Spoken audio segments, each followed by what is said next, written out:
Hello everyone and welcome to the All 12 Signs video series for Mercury in Virgo, focusing on the retrograde. In each of the introductions to this series, I have done some collective readings for some of the main aspects for Mercury, for Virgo, just giving you a more well-rounded understanding of how this is showing up in this transit. It's a big transit of the year, so do go check out those introductions. I've listed in the description box which signs, which readings are in each of words which readings are linked into which signs videos that I've done so far. I will be reading for Scorpio in this video. I was meant to do Scorpio with Sagittarius, but Sagittarius ended up being a 2-hour video, so I decided to break it up. I won't be doing a main introduction in this one. My name's Chloe. I work with card divination, astrology, and I channel energies through my body. It's just one of the ways that I channel. As you can see, my hands are moving around right now. This is independent of my conscious thought, drawing in energies from different dimensions to help us heal, help us clear stuck energy, and open up portals to the cosmos to align us with our soul's frequency. In these videos, I focus on you, right? The way that I read the tarot and the astrology will be about how this energy is showing up for you. You are the most consistent thing in your life. The more that we do the inner work, the more that we contemplate and work through our difficulties and acknowledge the blessings that we have, the more that we are able to then start to co-create, because we peel back the layers of social conditioning, trauma responses, limiting beliefs, and underneath all of that is our soul's frequency that we're trying to get in alignment with. You are the most consistent thing in your life. Question everything around you, question the people around you, but most importantly, question yourself without shame, resentment, rejection, abandonment. We're here to integrate. The more that we integrate, the more that we're in alignment with that frequency, and then we start drawing towards us situations that are more in alignment with that frequency. Whether that's work, friendship, romance, all of those things. We're then able to weather any storm, because it's not always going to be love and light out there, guys. We can still hold space for that love and light within us, but it doesn't mean that there might not be difficult situations, and we're here to be able to work with them and navigate them without getting knocked off our perch. And so the more that we integrate, the more that we truly understand the truth of who we are, we become more wise and more confident. And that just means that we're just able, as I said, to weather the storm. Right, so if you wanted more of a personal reading that was linked into romance, linked into work, or a natal chart, do check out the description box below. Send me an email where my email address is there. Send me an email and I'll get back to you. I really like to tailor to the client and to match your needs. And so in that case, that would be like, so for the tarot, like court cards, they can often be other people. There are particular cards that are really linked into romance and others into work. And so I'd read those more in that way in a personal reading than I do in this collective reading. If those messages do come through in these readings, I will talk about them. Sometimes they're hard to avoid, but we're not always looking for that in our lives. And as I said, you are the most consistent thing, so I like to focus on that. I work with the whole house system. This means each sign falls in the whole of a house. I work with the Hellenistic principles from the Greco-Roman period over 2,000 years ago, as well as my own intuition. So I really recommend, if you know your time of birth, to look to the first house and look to see what sign is there, and look and read that sign, watch that sign first. This is the rising sign. This is where your ascendant is. This is a very powerful house. And so all the astrology will be linked into that sign being in the first house. However, this doesn't invalidate you looking at any other sign in your chart. Your Mercury, in this case, with this transit, just look to where that sign falls in your chart, the house that it's in, the themes of that house, and apply those themes to the messages that come through. It's as if that sign has now moved to the first house, but with all of the themes that come up in your natal chart. Right, so everything that I wanted to say.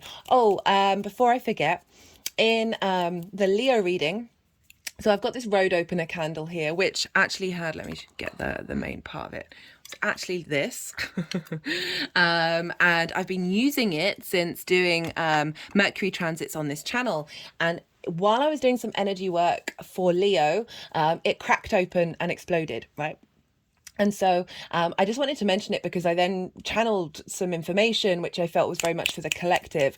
So you might want to go and check that out in the Leo reading. As I said, I have listed in the description box all of the collective readings that I've done so far for this transit video. I won't be doing a reading in this one. I'm going to be just going straight into Scorpio because I ended up splitting up the video, and I want to get this content out for you. There will be a final video video, which will be Libra, where I will be talking about Mercury, the things that you can do, sort of offerings, ways of invoking Mercury and bringing Mercury into your life and working with this energy until the 2nd of October, when Mercury will then move into Libra. Right, I think that's everything that I wanted to say. Be good to yourselves, be good to those around you, and most importantly, be well until we meet again. Scorpio rising. How you doing, Scorpio? For those of you who don't have Scorpio in the first house, but you're just checking into the Scorpio energy, look to where Scorpio falls in your chart, the house that it's in, the themes of that house, and apply those themes to the messages that come through. Take what resonates, leave what doesn't. It's as if that Scorpio energy has now moved to the first house with all of the themes that you find in your natal chart. In general, regardless of whether this is your rising sign or not, Scorpio sextiles Virgo energy, right? So you've got Virgo and Scorpio, they're in alignment with one another by an aspect of Venus, because Venus rules the sextile. And this, what does sextile bring about? Well, this is a sense of appreciation, a sense of love, of connection and harmony, and very creative energy. It's very free-flowing energy. It's ruled by a benefic. Benefics want to help us out. It's called a soft aspect. And like hard aspects that are conjunctions, squares and oppositions, that can be a little bit more explosive or require a little bit more effort and work to put into something. They're great manifestation tools. They're great learning tools. It's not, there's no hierarchy here, but I just want to let you know that this is a softer aspect. It's more gentle. It's more ruled by Venus. Come on, we're drawing in Venusian energy with this retrograde. And the reason why it's creative, okay, so the key words for me is brainstorming, right? Creative conversations, being able to engage with lots of different ideas, because both of these signs, Scorpio and Virgo, are yin, night in nature. So there are three things that signs can have in three main things that signs can have in common with one another. At the bottom, at the root, this is whether you are a yin or a yang sign, right? So a day or a night sign, masculine or feminine. That isn't gender specific. It is just energies that we have within us. And this is right at the root of understanding of the modality, the nature in which you work, right? And then there's the elements. So we've got all the 4 different elements. And yin, water and earth, they are both yin, night in nature, but they are coming at it from different directions. You're also different modalities. Scorpio, you are fixed, and Virgo is mutable. So this is why it's brainstorming, because you've got the root of the fundamentals of how you embody yourself in common, right? So this means that there's an understanding and an appreciation, a sense of value between these two signs, because they understand how they work, right? But you're coming at it from very different angles, right? 2 different elements and 2 different modalities. So this is where the brainstorming comes in. This is where you sort of like lots of creative, imaginative thoughts can come up. It's a very harmonious aspect, and I'm really enjoying this for you, Scorpio, because, you know, this is pretty much a powerhouse of a Mercury retrograde, and this is because this is the first time we're having this in the sign of Virgo, with Saturn in opposition in Pisces in the last 30 years. It's also the first fully Virgo retrograde that we're having over the last couple of years, because in the previous Mercury retrogrades it's also involved Libra or Leo. So this is a full-blown Virgo transformation, regeneration, renovation in your chart. So for Scorpio risings, this is happening in the house of good spirits. This is happening in your 11th house.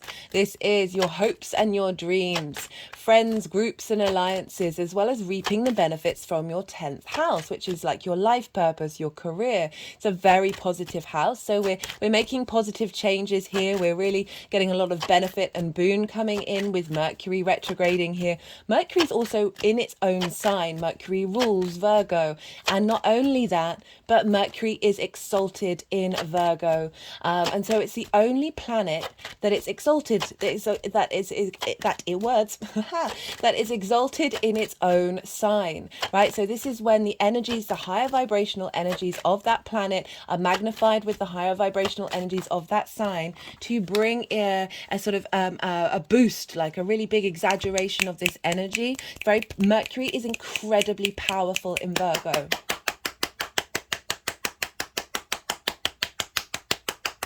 And it's in the house of good spirits. I love this. Right, I am pulling cards for 4 piles. And the first pile is for the shadow phase of Mercury. The second pile is for the retrograde itself. The third pile is for Mercury going direct. And then the fourth pile is how this energy is manifesting moving forward. Right, now retrogrades, I'm going to explain what these all mean. Retrogrades are 3 times a charm. Okay, so it's when a planet goes over the same degrees 3 times. 3 is the magic number, guys. Spirit, masculine, feminine, all united. Right, so this is from the degrees it's going to retrograde over are from 8 degrees of Virgo to 21 degrees 51 minutes.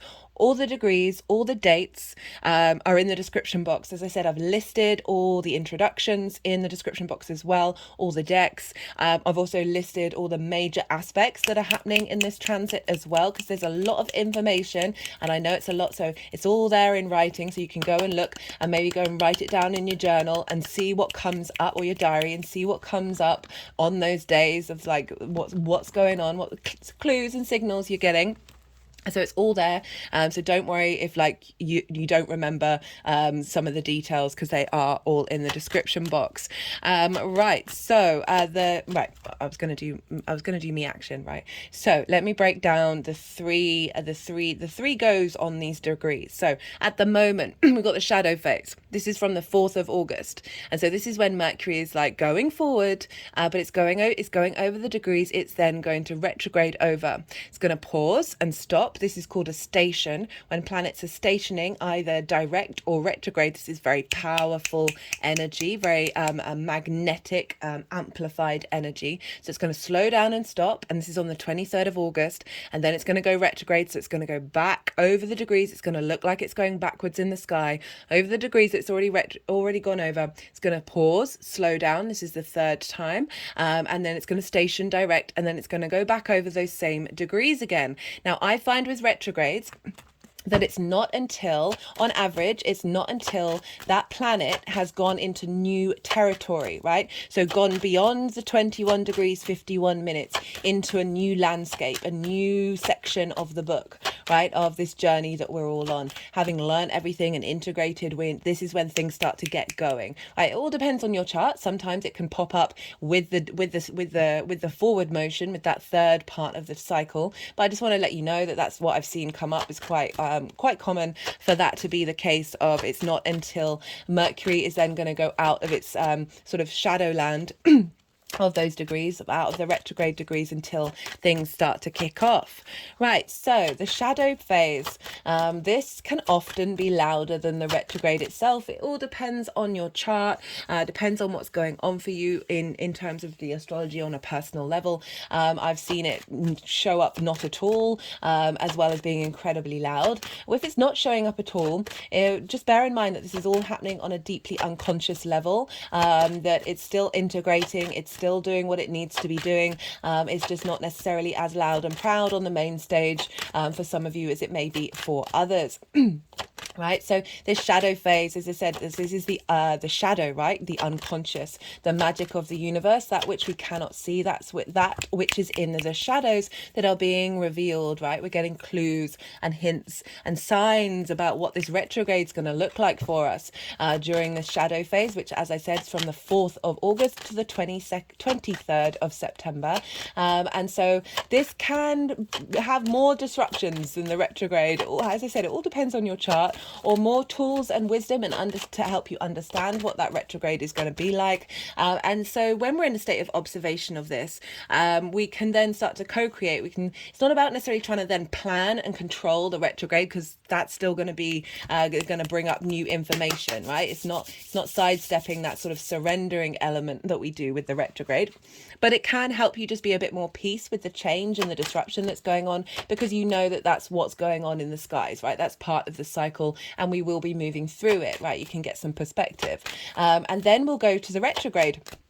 So that's from the 23rd of August to the 15th of September. And this is when Mercury is now going backwards over old territory. Now, I like to describe retrogrades in two ways. The first way is, imagine you've got an appointment somewhere and you haven't been there before. So you're navigating new territory in the way that you get there. But there's kind of like that, you need to get there for that point. So it's not that you can wander around and really absorb the environment. You're sort of like, you're downloading, you're making sure that you're going to get where you need to go.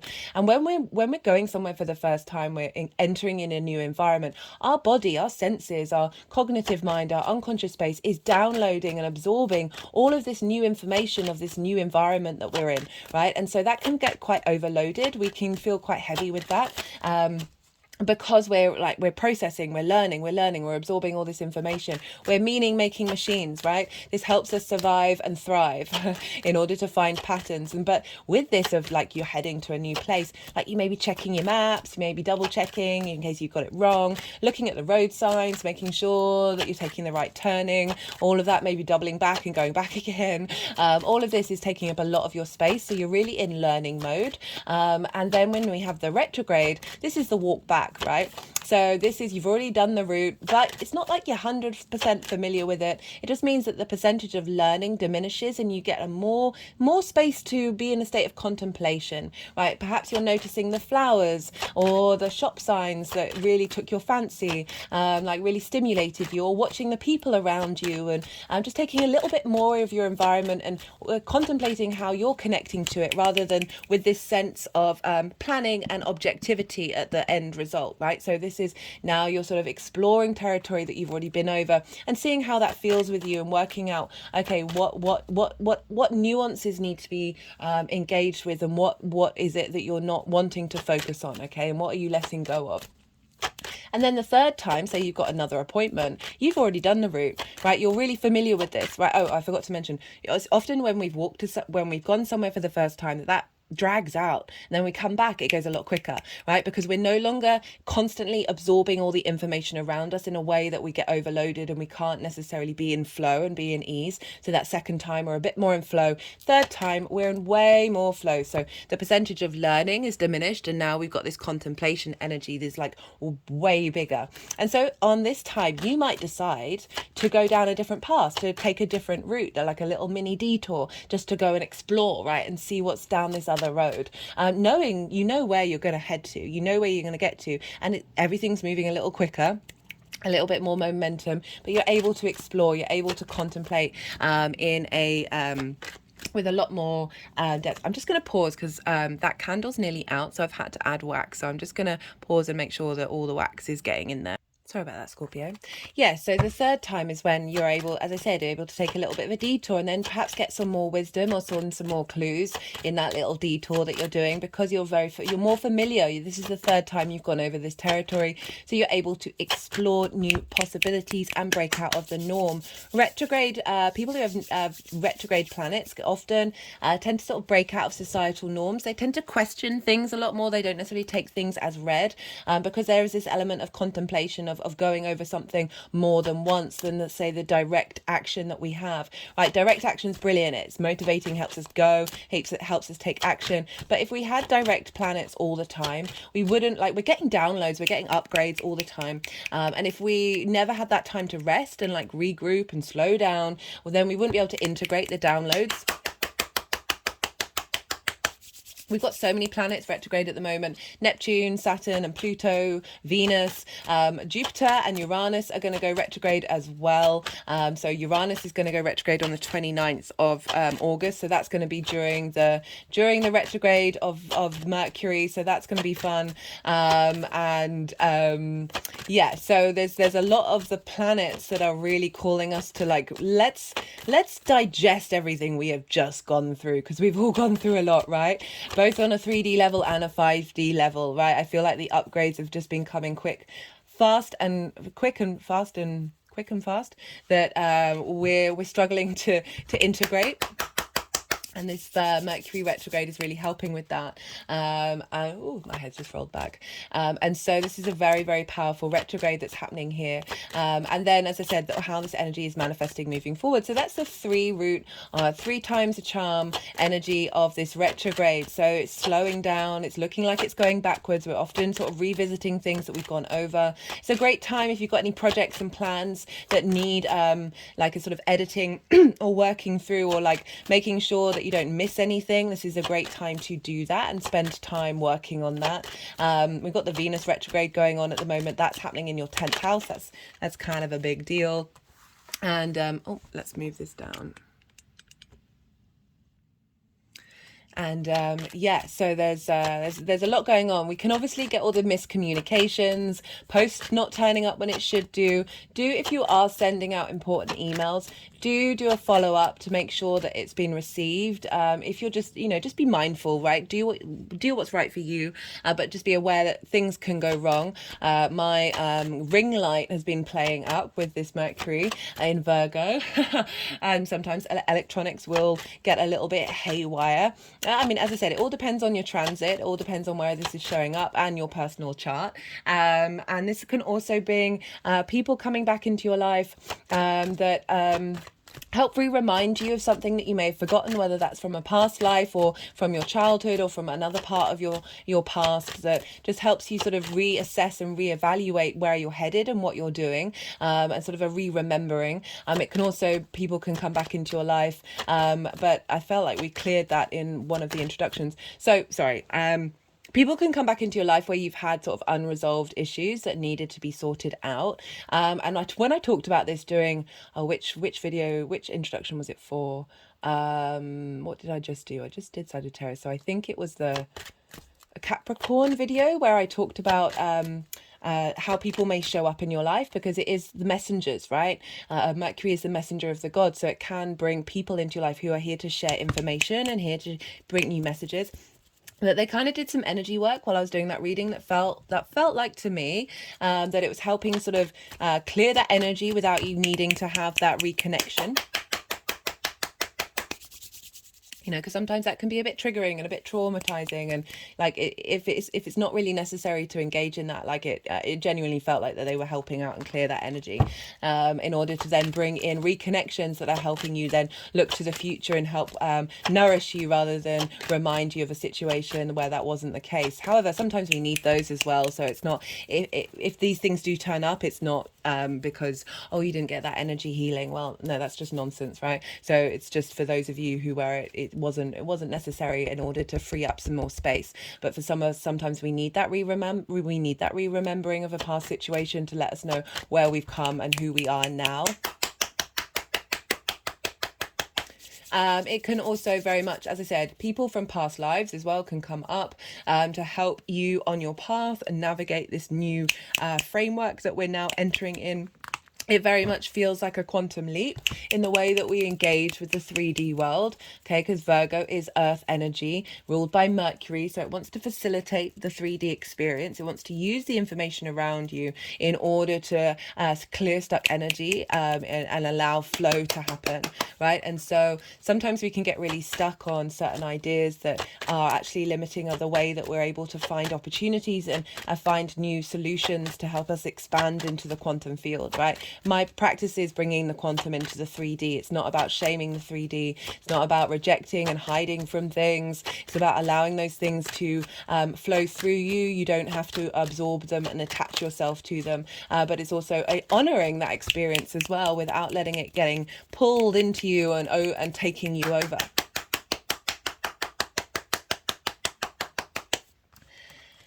Right, so the 11th house. Hopes and dreams, friends, groups and alliances, reaping the benefits from your 10th house. So this retrograde can help you revisit, revise, reinforce, regenerate, renovate your hopes and your dreams.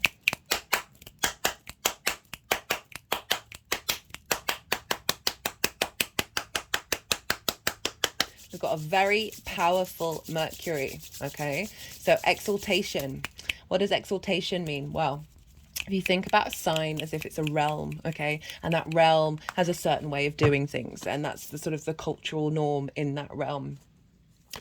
When a planet is in exaltation, it means that there's essentially a massive temple to that planet.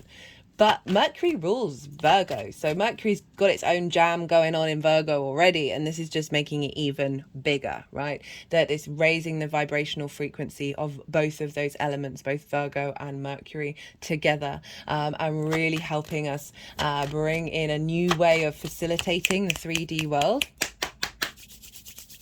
And so, right, revisiting your hopes and your dreams. As I said, if you've got a project, if you want to work on that during this time, this is a great time to navigate that and see what comes out the other side. This is a time of reassessment and reevaluating your friends, groups and alliances, right? You may have a project in a group, with a group, that you're now establishing and working on. Excuse me. I'll talk about my tickly cough in a moment. This can be a wonderful time of reassessing and re-understanding your ability to reap the benefits from your 10th house, right? So there may be blockages around with limiting beliefs and trauma responses linked into like never quite feeling like you're getting the benefits from all the work that you put into your career house or your life purpose house, right? This retrograde is helping really break out of that situation.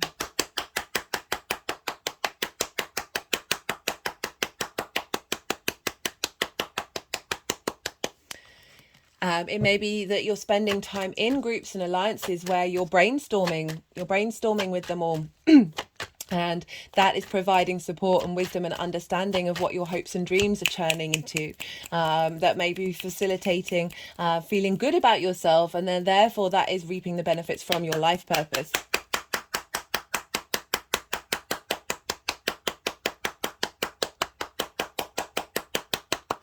What else?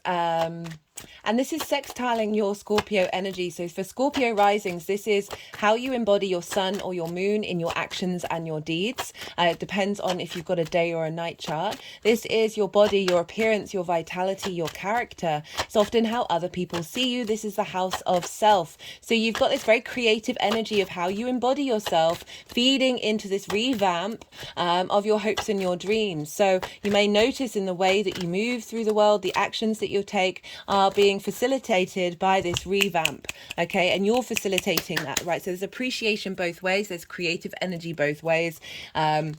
Through an understanding of who you are, you're able to then reflect on those hopes and dreams and navigate that change and that revamp, as well as perhaps how other people see you. That through that sense of appreciation and value of how other people see you, that is giving a vibrational frequency to your hopes and your dreams of feeling very at ease in what you're doing and where you're going and where you're headed, as well as having that appreciation from friends, groups and alliances in how you embody yourself. Perhaps through those actions you are truly embodying your hopes and your dreams, and this retrograde is just refining it and refining it and refining it and refining it. As I said, this is the house of good spirits, so there's a lot of energy here, a lot of positive energy coming into you, Scorpio. Love it, love it. There may be something about the benefits that you're getting from your 10th house that might mean a little bit of a do-over, a little bit of revision, and just bear that in mind rather than expecting things to rush forward, that whatever's coming out the other side of this retrograde is going to be bigger and better than if you just steamroll ahead. Okay, so be mindful of that. As I was saying, like missed mails and stuff. Let's talk about contracts. Okay, so one of the things that is suggested is that that you don't sign contracts during this time because there might be something that is missed, and now you've entered into a legally binding contract, and you may have missed something that this retrograde was going to reveal. Okay, so that's why it's said not to sign these contracts. I will always preface this with, do what's right for you, do what's in your gut. Okay, so Virgo rules the gut. Take time with it though before making that decision, and see if it keeps coming up. See if so sleeping on it and then seeing if it's still coming up of something that you need to do in that moment, because it's all going to be very subjective to your personal experience, and sometimes doing that will actually be the thing that you needed to do rather than waiting, right? But Mercury retrogrades loads, so it all depends on your chart, where it is in your chart, what's going on, the situation, like not putting your life on hold because of the astrology, but finding ways of navigating and co-creating. So I would just say be mindful. I will be coming back round to the idea of contracts later on, because that is one of the main themes that's come up of we are rewriting our contracts with ourselves, with our soul, with the cosmos, and we're navigating the little clauses. Also, another major theme was just have fun. Just find a lightness in this, find a playfulness, try different things, realize that not everything's going to go the way that you want to go straight away, and that's okay. Don't beat yourself up about it. Virgo energy can, because it's very easy to observe with that Virgo energy and see where the stuck flow is, right, in order to facilitate unraveling that and moving forward. Virgo is often linked into engineers and editors, right? You know, being able to see what is causing this, the flow of information, the flow of connection, where those blockages are, and Virgo is very good at that. And it's also earth energy. It's very practical. How do we practically use the information that we're collecting? That Mercury side of it. That Virgo can lean into self-criticism and self-judgment. It also can lead into judgment of others and criticism of others. This is because there's an element of a need for perfectionism with Virgo that is so, I mean, I totally get why Virgo energy has it, because it is able to see the things that aren't working. So it has an understanding of what it's like to be working, to be in flow. But with this energy, you know, I channeled with the Venus in Pisces, was everything in this moment is truly divine. And that's a really difficult energy to wrap your head around, especially when things aren't going the way that you want them to be. But it's an acknowledgement of the light and dark, the mutability of the universe, that we are here to experience every experience, right? And it's not about holding on to it and then shaming yourself and shaming yourself at not being perfect, at not getting everything right, not facilitating all the time, not unraveling and not solving all the problems. That can then start to weigh heavy on the Virgo energy of wanting to have all the plans, wanting to be in control, wanting to facilitate in every single way. That's not always going to be the case. And with this transit, I really do feel like we're walking a little bit further away from that energy, because perfection's just an illusion. Because if we believe in the creator energy, that everything that stems from the creator stems from this whole, this central space, that all of those things, or even the imperfect things, are perfect in and of itself. So perfection is an illusion, and it's about allowing the peace and the serenity and the grace of the imperfections. And the retrograde really teaches us that, because you may really want a certain thing and then it's not going to happen. And then you're like, why? And then later on down the line, you're going to be like, I see the connection of why this, and this imperfect thing had to happen in order to get to this more deeper understanding of flow, right? So yeah, do be careful and be mindful of that with this retrograde. Find laughter, find amusement, even if it is still, it's not about denying the feeling of frustration or like, that needed to happen. It's not about separating yourself and rejecting that emotion. It's about holding space for that as well as holding space for laughter, as well as like being like, we're weird human beings in this weird universe, this absolutely ridiculous state of, like, how any of this exists is a magical mystery tour, to be honest, right? And when you sort of lean into that side of it, lean into the happy Buddha, the laughing Buddha, and still be able to move with a bit more ease, right? And then so you're finding ease in that imperfection, and then you're integrating that shame around everything not being perfect, right? It's something that the Virgo energy really, all signs have exaggerations of energy, that, everything in moderation, including moderation, that can go too far, and that it's about sort of really trying to find balance with that. Virgo is a phenomenal energy at being able to bring a sense of order into the world, even though it is mutable. It is earth, it's practical, there's a steadiness to it, there's a heaviness to it, and so this is a great transit, and so we've got a lot of support here, because it's in a really good house, and it's sextiling your Scorpio energy, so it's really helping facilitate and embody and embolden your ability to embody yourself.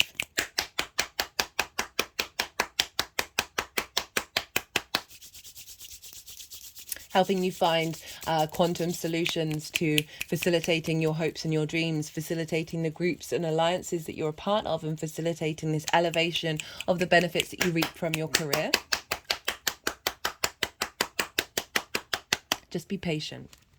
One of the cards that came out in the oracle reading, it says, take a moment. Stop, now is not the time to rush into decisions you're about to make. So it's like really being mindful. With the Virgo energy, I really recommend, because it's earth energy and social, but it's ruled by Mercury, going for walks, whether it's listening to music, being in silence, listening to the wind, whatever it is, listening to other people's conversations. This is when Mercury in the outside world is going to really be able to help bring in some downloads, bring in some messages, and also just allow yourself to process all of the things that are going on, and then seeing how you feel at the other side of it without rushing into something. So yeah, what else did I want to say? Look to where your Mercury is in your chart, so the sign that it's in, the energy of that sign, and the themes of the house that it's in, because that's going to add on another layer of how this Mercury is showing up for you in this transit, because it's the same Mercury as your natal chart. So your natal Mercury is getting activated, and so those themes are going to play a part in what's going on for you in your life. What else did I want to say? I swear there was something. It will come back to me. Okay, no, nothing's coming up, but I'm sure whatever needs to come out will come out during the reading. I am now going to talk you through the main aspects and the days that Mercury, the important times of this Mercury transit. I do want to reiterate, this is the first time in 30 years since we've had Mercury in Virgo opposite Saturn and a Mercury retrograde opposite Saturn as well. So this is part of a longer term reboot linked into Saturn.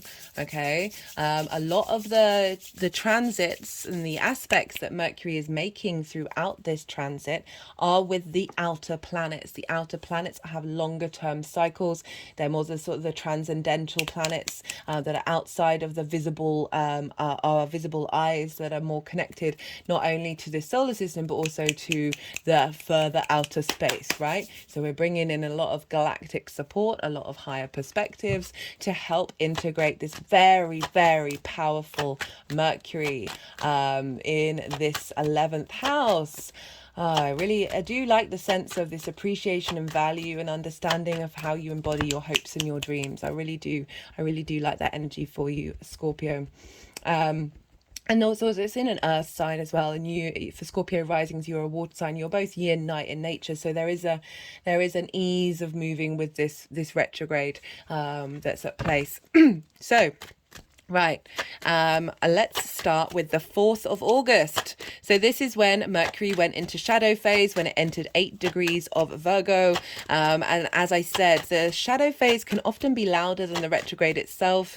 You might want to look back to what was going on the 4th of August, what was showing up for you. Maybe look, if you write in your journal, what was going on then, and see what was popping up on that day. If there was nothing, as I said, it doesn't invalidate the experience. It's just happening on a more unconscious level.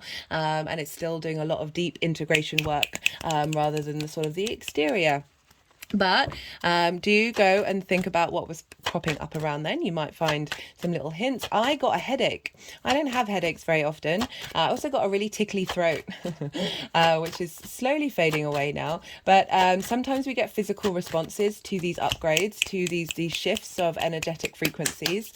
And I just found it very funny that it was both my mind and my throat. So how I communicate and how I engage with information were just being pummeled on the day. I have right, so there's another timing technique that, you know, with a natal chart reading, this would come up, that I'm going through a second house perfection year, and that means the aspects and the ruler of that that house, which is the second house, have more dominance in the chart for the next year, and I have it in Virgo. So I was like, okay, I'm not surprised that I'm actually getting a physical response to this, because it has a lot more weight in what's going on in my chart. But so this could still have turned up for you. It all depends on what's going on in your chart, as I said. So I just wanted to have that bear in mind, because there are lots of other factors that are to do with natal chart readings and prediction techniques, that are going to add on different weights and different influences of how these transits show up.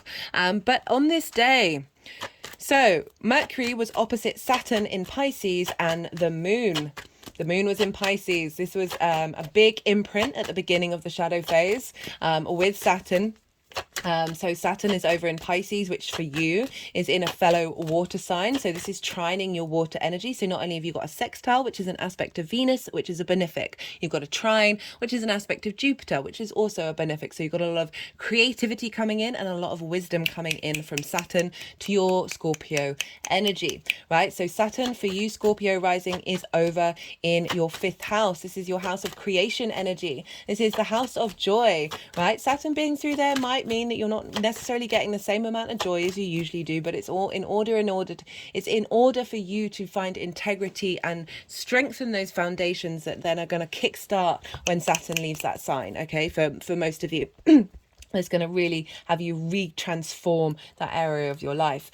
So Saturn's moving through the 5th, which is creation energy, fun, joy, and amusement. This is play, this is games, and this is, as I said, amusement. This is the pleasure principle, the inner child, as well as children. Okay, so all of these things show up. It's anything that you birth into the world that is from a creative space. It doesn't just have to be art or music. It's absolutely anything, right? The thing that brings you a spring in your step. So you've got Saturn over there. Right, I love Saturn being in Pisces. It's giving us structure to the magic of the cosmos. Okay, that very magical, mystical, sort of fluky energy of Pisces. Okay, that we can't quite hold on to. Right, Neptune's there as well, and I'll talk more about Neptune later, but Saturn is coming along and giving structure to that. It may feel a little bit harsh and a little bit cold, but really do lean into the fact that you are learning your own authority and integrity when it comes to your creation energy, when it comes to your pleasure principle. And so this is going to, as I said, completely transform. Interesting about this though, Saturn is a longer term transit planet, and it is really wanting you to be dutiful and responsible, and think long term. And this long term energy is feeding into this shorter transit of Mercury, which is more of a personal planet. It's got a shorter, it moves very fast around the zodiac, right? So we're constantly changing with that one, rather than the 2.5 years of Saturn. And so we've got a really strong Mercury of being like, okay, right, what am I doing? How am I facilitating? It's not even questioning what you're doing. It's like, you just know what you need to do in order to fix the things, in order to navigate this, in order to facilitate your 3D enjoyment experience. That Saturn is like feeding this longer term cycle of Saturn into Mercury. All right, okay, right, let's get everyone in alignment with integrity and responsibility and duty. And I say those words with honor and respect. These are not bad things. These are the things that empower us to also then be able to enjoy the day to day and enjoy the things that we love while still walking our talk, right? So it's not about being all talk and no trousers. This is about being able to walk your talk with confidence, and with your own inner authority that Saturn's trying to enforce here. And with the moon, like really getting intuitive hits, creative hits, around how you want to embody this creation energy in the emotional body. It's also about our needs and how where our needs are being met or being nourished, how we nourish ourselves, how we nourish other people. So a lot of themes around that with the moon there, but it's very sort of intuitive being in Pisces, and finding the understanding of the shades of grey, like the duality. Pisces and Virgo are there's a lot of duality there. So the ability to adapt and change and to not necessarily get fixated on a certain thing. And so with Pisces, it's very deep compassion, deep empathy, deep unconditional love there, of being able to express that in a way that has structure and form, and bringing that creative energy into your hopes and your dreams, right? And being able to facilitate that from a place of joy. So that's happening on the 4th of August. We also have a trine with Jupiter. Jupiter is in an earth sign and it's opposite your Scorpio energy. Jupiter's been there for a little while now, will be there for just under a year. And so Jupiter's providing elevation, wisdom, expansion, cohesion, and a deep, with that, all of that, with that wisdom that we get with Jupiter, that's where the abundance and the opportunities come in, that sense of expansion and generosity. Because with the wisdom, that sort of knowing that we get with Jupiter, we're then able to move with a bit more grace and a bit more ease, right? So in your 7th house of one-to-one relationships, business partners, one-to-one clients, engaging with people on a one-to-one basis or in a very intimate way.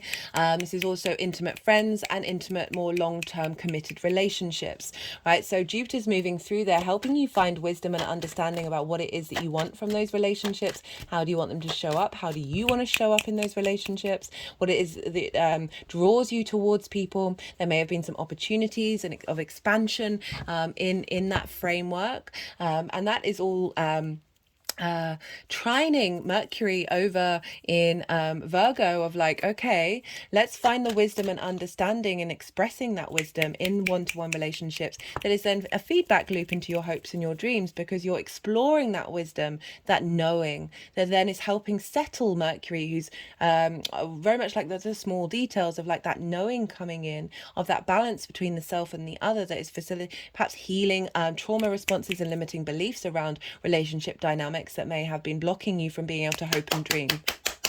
Had an energetic release there. And okay, so that's the 4th of August. It can also be really helpful to look back to the day that Mercury entered Virgo, and that was on the 28th of July. So when planets enter a sign, they're kind of like standing at the edge of the realm. They've entered the edge of the realm, and then they're sort of we've got 2 twos and 2 knights so far. So they're sort of entering the realm. Imagine you're rocking up to, you're an ambassador, you're a prime minister or whatever, you're a ruler of another realm. And you're rocking up at a new realm and you're just like, hey, I'm here. These are my intentions. So often planets are very loud and proud when they enter a sign, and we get a lot of clues when we have the ingress into a certain sign. This is a bit different because Mercury rules Virgo. So it's like the ruler rocking up and saying, everybody, listen up. This is the plan. This is the plan. And it's sort of letting all those degrees, letting all the rest of Virgo know this is like that subtle energetic preemptive energy of like, okay, now we're going to settle in. We may not be consciously aware of what the plan is, but we're all ready for it. We're all ready for it.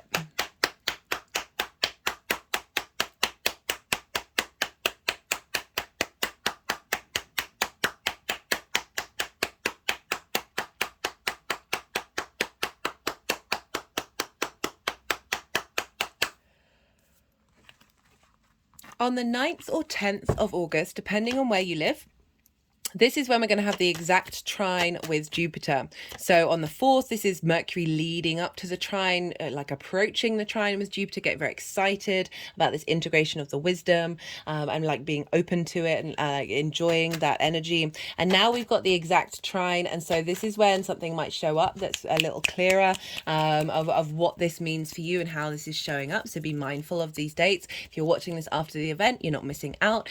So many times when I talk to people who not even slightly connected to astrology, I'll get their birth chart because it's my favorite thing to do, and then, you know, obviously we're just talking about each other's lives, and everything that they're saying, I can link it into the astrology, and I'm just like, wow, I love this. I love astrology so much. But I'm saying this, if you're watching this after the event, that you can be in observation consciously, but your soul's still doing it already. Like, I do see a benefit of being mindful of and having perspective about how this energy might show up, because sometimes, you know, we can really utilize that energy and we can really enhance it. But I don't ever want to invalidate people if you've not seen it. That energy's still around, that wisdom's still around, and it's still going to show up in your life, it's still very present in this transit, and it's that wisdom is being embedded into Mercury in its journey. So it's part of Mercury's longer transit, even though it's around a couple of days. We'll feel it in the lead up and we'll feel it afterwards. But it's still very much very present and imprinting into Mercury in this journey. That it's as I said, if you're watching this after the event, you're not missing out. Okay, on the 16th of August, this is the Leo new moon. And this I can't wait to read this moon because it's square Uranus. That's going to be wild. But the reason why I'm bringing this up is because it's not the new moon itself. I will be doing a lunation video series. That will be the next one that comes out, and I'll be pulling cards for each of the signs. So I might mention the Mercury retrograde a bit more. But it's more the fact that on this day, Mars is going to trine Uranus. So Mars is in Virgo.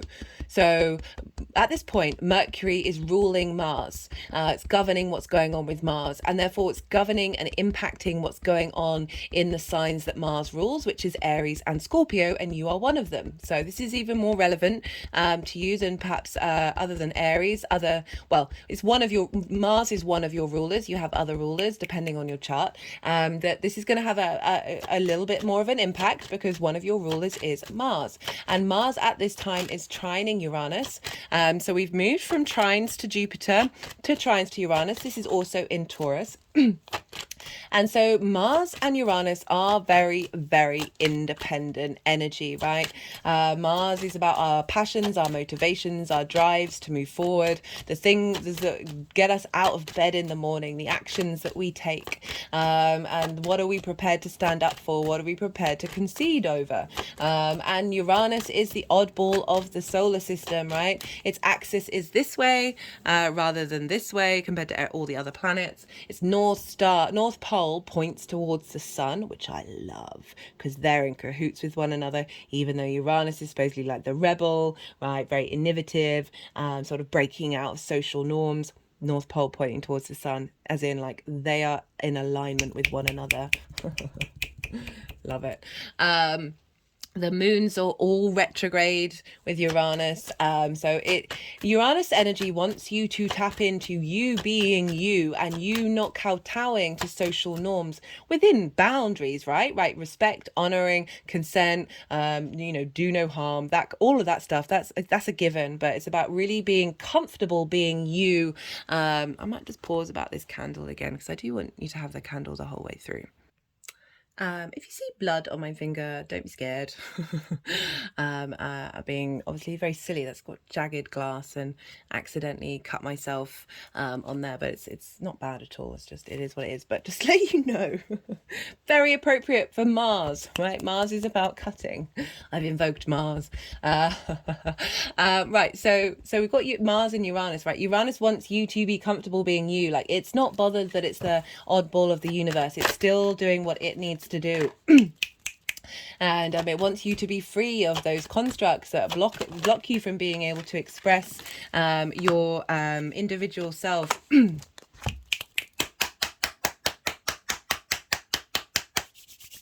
And the two phrases that I always am called to use with Uranus is the breaker of chains and the path clearer. Okay, so Uranus helps us navigate difficult situations by often flipping things up on their head and breaking that tension away. The same with Saturn. I always say with Uranus transits, work on where you've got tension in your life where that's like, oh, that doesn't feel right. Like my soul feels out of an alignment. Whoa, okay, I'm just going to go run my finger under the tap. Hello, Scorpio. Well, I had to go and put a plaster on.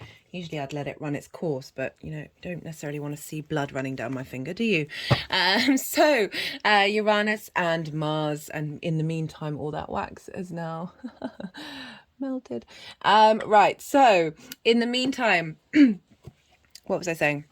Uranus and Mars, so finding that motivation and drive from a very individual space based off of making sure that you are uniquely yourself in one-to-one relationships, okay? So that's what's happening on the new moon. Then we have on the 23rd of August, this is when Mercury is going to station retrograde, so it's hit 21 degrees and 51 minutes. But before that happens, on this day, the sun has entered Virgo.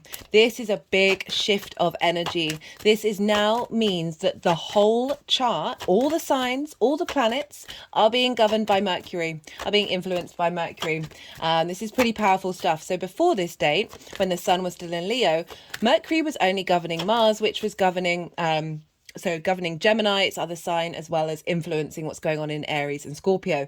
Now, with the sun moving into Virgo, this changes the whole game, and I'll tell you why.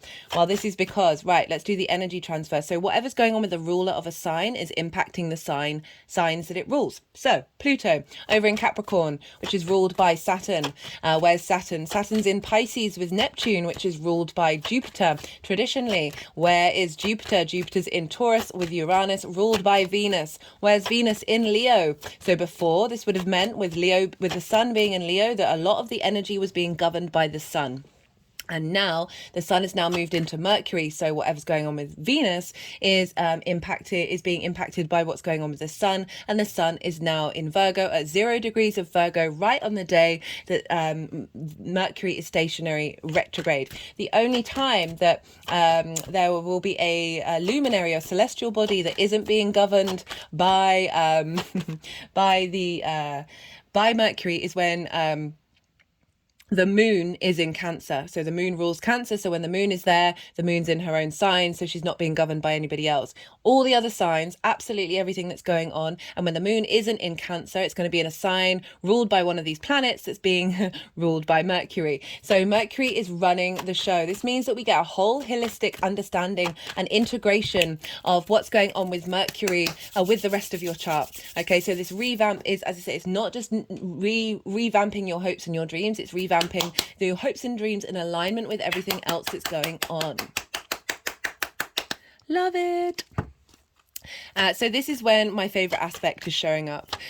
So this is, I think, one of the most pivotal aspects of this retrograde. So remember I said stationing, when they either station retrograde or station direct, this is very powerful energy. So the example I've been using is Saturn. Okay, so Saturn went retrograde a little while ago, and Saturn is in Pisces, so ruled by the ocean. Saturn's about due diligence, of acknowledging cause and effect and being integral, right? This is when the submarine imploded under the ocean. And why did this happen? Well, because they didn't do the things that they were told to do by health and safety, by reports that were either a year beforehand or a year and a half beforehand. They didn't do those things. So Saturn is very much like, well, if you're going to mess around in where I'm at, I'm going to pull you up if you're not walking your talk, if you're not following checks and balances. That's not me diminishing the situation and the lives that were lost. It's just acknowledging that the astrology can really show up very loudly, both literally and figuratively. So we can use that literal metaphor of, making sure that our ducks are in a row when we're coming to wherever Saturn is in Pisces, and walking with integrity in a figurative way in our own lives. Okay, so something can really show up quite loudly on this day, and the fact that we've got the sun there, which means everything's about Mercury, and then we've got this aspect, my favorite one. This is with Vesta. And Vesta is an asteroid, and Vesta is over in Gemini, which is also ruled by Mercury, and she's squaring Mercury on this imprint, right? So I was talking about that intense imprint of the theme of what this retrograde's about. That we're getting all this energy that's imprinting into Mercury at the beginning of the retrograde. Remember, you're going back, you're revisiting things, you're able to sort of contemplate a bit more and understand what's going on.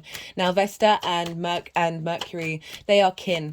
In terms of the gods and goddesses, they have worked together for a very long time, and I'll explain why. I do talk about this more in the Gemini video, where in the introduction, where I pull cards for this collectively, but I'll break it down in a I'll try, and it's not quite a nutshell, but so Vesta, very much linked into devotion, very much linked into honoring and providing a sense of sanctity and a purification and devotional practices in your life. So wherever she is, you are perhaps having a little bit more devotion and understanding in that area of your chart. Gemini, for you, Scorpio rising is in your 8th house of the give and take between you and the outside world. This is the big resources from the outside world, mortgages, loans, inheritance, 3D or cosmic inheritance. It's the give and take between you and your relationships, time, money, things, intimacy, ideas. So much of the 8th house can often be a place of lack, a case of feeling like you're not supported. You may be giving too much or taking too much. It's all about getting that into balance. It's a house of transformation.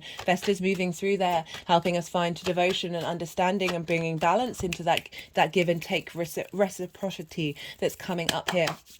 And so it's squaring Mercury, and a square is an aspect of Mars of bringing about conflict, drama and frustration and winning at all costs. This is because they are both the same modality. They are both mutable. They're pushing heads against the 90-degree angle. They're pushing heads against one another, and they both think they're right. However, with these two, right, they have been working together for time, right? Time immemorial. And the other side of a square is friction. We need friction. It's a hard aspect. So this is about manifestation. We need friction in order to create in this linear 3D time frame construct reality that we're very consciously aware of. Without friction, atoms wouldn't move against one another and create time and space. So big manifestation energy. Right, let's get back to Vesta. So Vesta, and otherwise known as Hestia in the Greek, and Mercury is Hermes, right? So these two, you would find images of these, of altars to these in houses. It didn't matter what size the house was, all around, right? These were like two of the most common deities that would be honored in somebody's home. Now, why is that? Well, Vesta represents the hearth, okay? So Hestia, hearth, represents the hearth, the fire in which we cook our food, we warm ourselves, we gather around, and we tell each other stories. We commune with each other in a domestic space, either the tending to that fire, making sure that fire is still kept alight, not letting it go out, of making sure that we've constantly got light and warmth in the inner space, the inner home. Vesta is very much about that internal space, that domestic space, other than that which is outside of that. So it can be the internal flame within you. It's the flame of spirit, that thing that transforms us, that thing that gives us life as well. And so this is the domestic home as well as the inner domestic space. We also, with the Roman tradition, they had a temple to Vesta, and there was the priestesses would tend to the flame, and it was believed if that flame went out, then the Roman Empire would fall. Okay, so this is an honoring to that inner space, that domestic space, which was the inside of the Roman Empire, and asking for protection. I just sort of tapping on the heart chakra. And Mercury, on the other hand, was the exterior space, the outer space, right? The traveler, the merchant, the hunter, the herdsman, and the movement around, the extrovert, the exchange of information, the sharing of information, the passing of the road traveler, right? This is the road opener candle. Mercury is very much linked into paths and being able to navigate paths. And Mercury was able to travel not only in the land of the gods, but in the land of the mortals, but also in the underworld. Very few people were able to do that freely, and Mercury was able to do so. So there's this sense of going out into the world, the exterior space. And so these two energies would always be honored. They're honoring of the internal and the external, asking for protection for both of those. And they've been working together for thousands of years. And these energies, these incarnations in the Roman and the Greek mythology, they are just principles that come from a very fundamental part of the human expression of divinity, that you can find in all different cultures. This is just one way of expressing it. And so these two are friends, right? Oh, I've almost forgot something very important. So the Vestal priestesses, they held in their temple contracts.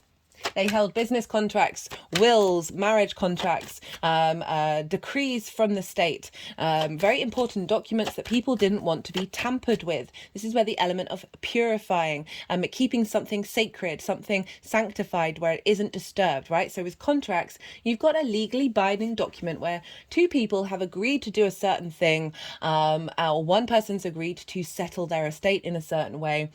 And there's an honor in that, there's trust in that, like not breaking your oath, right? So people, there was a lot of treachery going on in the Roman Empire, and so this would often be where people would manipulate contracts and manipulate wills in order to change inheritance and that sort of thing. And so this was a place, Vesta, the Temple of Vesta was a sacred place in order for you to know that those things were going to be protected and they couldn't be distorted. She's asking us to see clearly and honor the contracts. Mercury very much linked into contracts as well, that commerce exchange, right, that connection. One of the etymology for the original word of Hermes comes from a Proto-European word that's linked into binding two things together, right, and honoring that connection. And so Mercury is very much linked into contracts, and this is what's really come up very, very loudly, that this retrograde, we are reassessing our soul contracts, we are reassessing our contracts that we consciously have with ourselves that can be based on limiting beliefs and trauma responses that are now we're helping unravel, right? We're constantly going through cycles of soul contracts and constantly elevating and leveling up and navigating those. And this feels like a really big juncture because of everything that I've already described about. This is the first time opposite Saturn. Saturn wants you to be integral. You're now committed and responsible to the cause and effect of the karma that you've worked through. And now we're upgrading. So I love this square with Vesta and Mercury. It makes me incredibly happy that we're now, with this retrograde, we're going over the clauses that we've already settled. We're going over the things we're like, well, that's not quite working. Whether you're doing this consciously or not, this is still the energy that's going around in your soul space that's elevating and vibrating outwards. And you have this with the outside world, the give and take between you and the outside world, finding balance with that, leveling up that contract. Perhaps you may not have got what you've needed from the outside world, and that may have stopped you from doing what you needed to do. I always say, try and make sure that that's not limiting you and focus on your resources and what you have to give. But this is a reassessment of this, a devotional practice to that, of bringing this into alignment with your hopes and your dreams.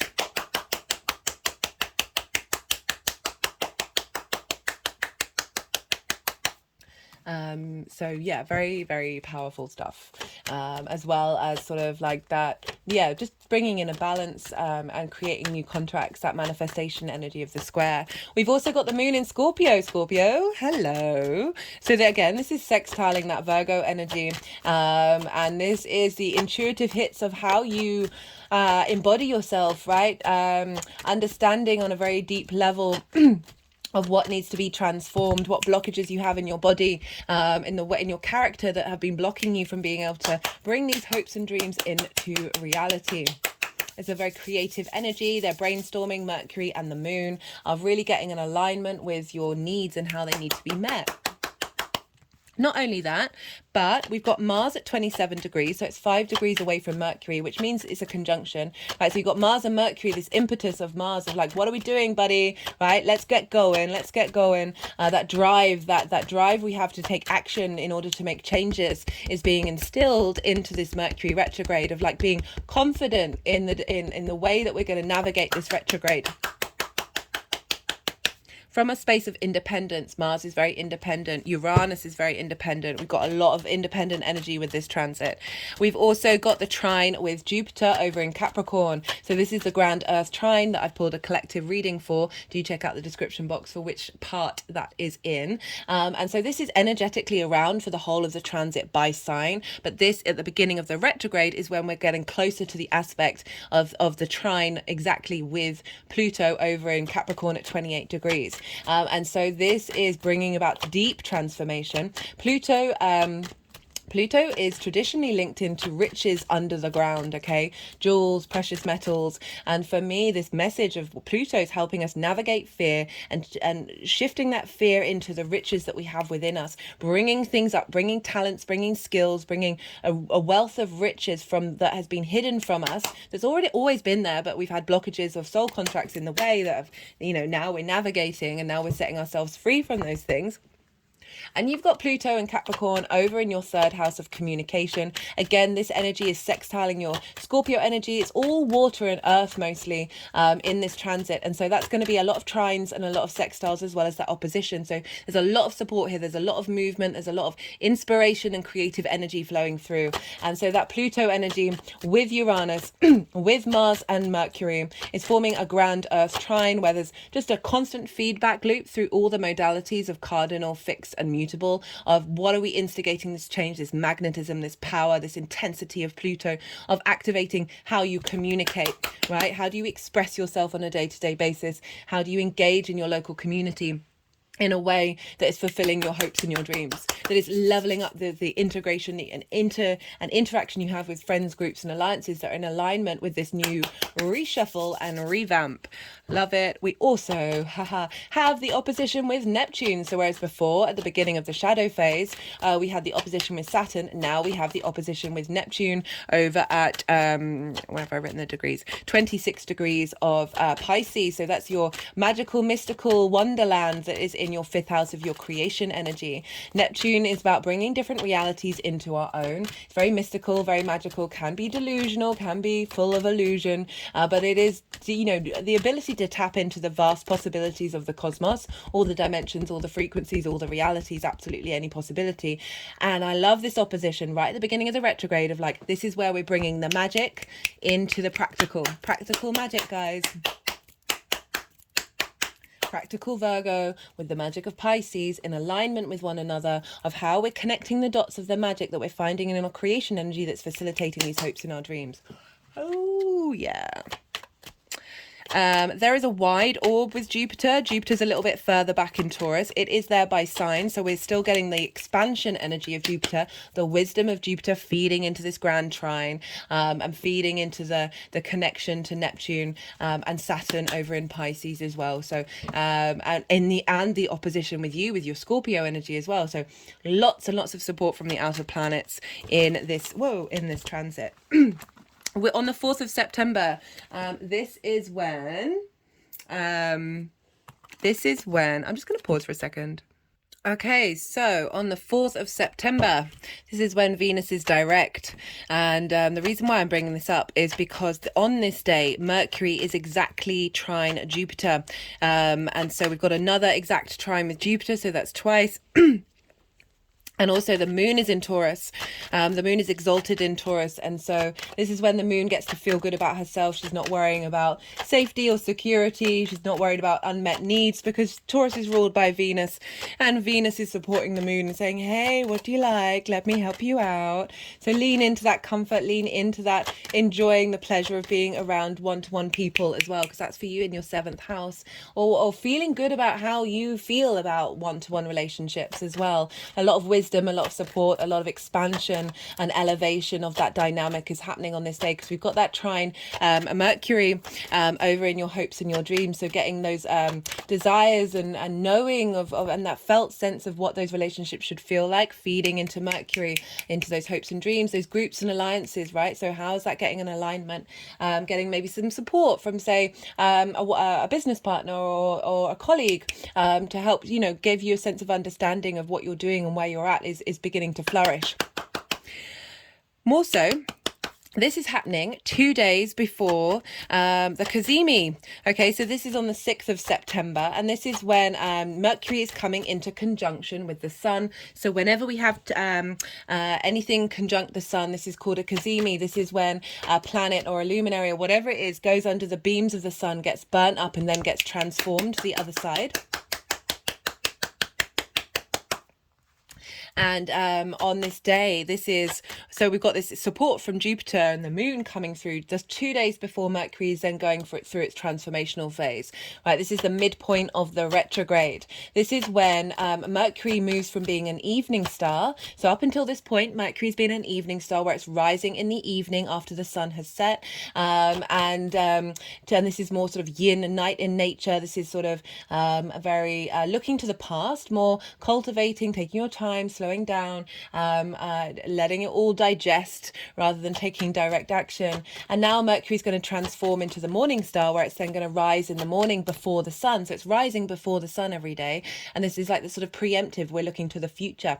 We're looking like further beyond what the sun's vision is. So we're getting a lot of downloads on this day. Whenever we get a conjunct the sun, it's very much a download day because this is the vision, the clarity, the animation, the vitality, the center of the solar system. The sun is the generator of light where we get our light downloads from, and this is a portal to the universe, to the beginning of time, right? So We've got Mercury, the messenger of the gods, talking to the sun. The sun is now imprinting the new upgrade of what now where we're headed, and Mercury's going to integrate that in the next part of the retrograde. Because remember, it's still retrograde. It still looks like it's going backwards in the sky, but it is more the morning star energies. It's more sort of the animated, the extroverted energy, where we're more sort of taking action and going and expressing ourselves with all this stuff that we've been learning. But we're still building on the retrograde, remember. So this is often when things become revealed about this retrograde that we may have missed as well. And so on that day, it's also still trine Jupiter.